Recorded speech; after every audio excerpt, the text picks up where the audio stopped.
Cá này dây đờm, có đôi chỉ ca mùa bằng cách nẹ đỏ tấy, cứ chưa từng vơ mũi đỏ xanh ạ sơ lật thua bầm phót nơi khăn sông công chiên, nâng chưa từng vơ đỏ xanh có vọ. Từng vơ tiếng nít cứ trời bàn hàm khoátយ៉ាងដាច់ខាតនៅក្នុងសាសនាឥស្លាមនៅក្នុងគម្ពីរអល់កុរអានជំពូកទី104វិជ្ជខណ្ឌទី1អល់ឡោះជាម្ចាស់បានមានព្រះបន្ទូលដែលមានអត្ថន័យជាខេមរៈភាសាថា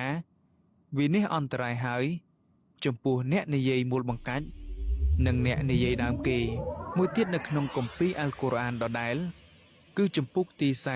49វិជ្ជខណ្ឌទី12អល់ឡោះជាម្ចាស់បានមានបន្ទូលថាអោបណ្ដាលអ្នកដែលមានជំនឿចូលជៀសវាងឲ្យឆ្ងាយពីប្រការសង្ស័យទៅលើអ្នកដែលមានជំនឿពិតប្រាកដណាស់ការសង្ស័យមួយចំនួនគឺជាបាបកម្មហើយចូលពួកអ្នកកុំស៊ើបការប្រការដែលមិនល្អរបស់អ្នកមានជំនឿនិងកុំនិយាយដើមគ្នាឲ្យសោះតើម្នាក់ក្នុងចំណោមពួកអ្នក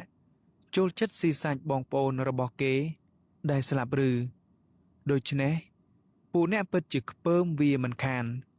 ហើយចូលពួកអ្នកកោតខ្លាចអល់ឡោះពិតប្រាកដណាស់អល់ឡោះជាអ្នកទទួលយកនៅការសារភាពទោសកំហុសមហាអាណិតស្រឡាញ់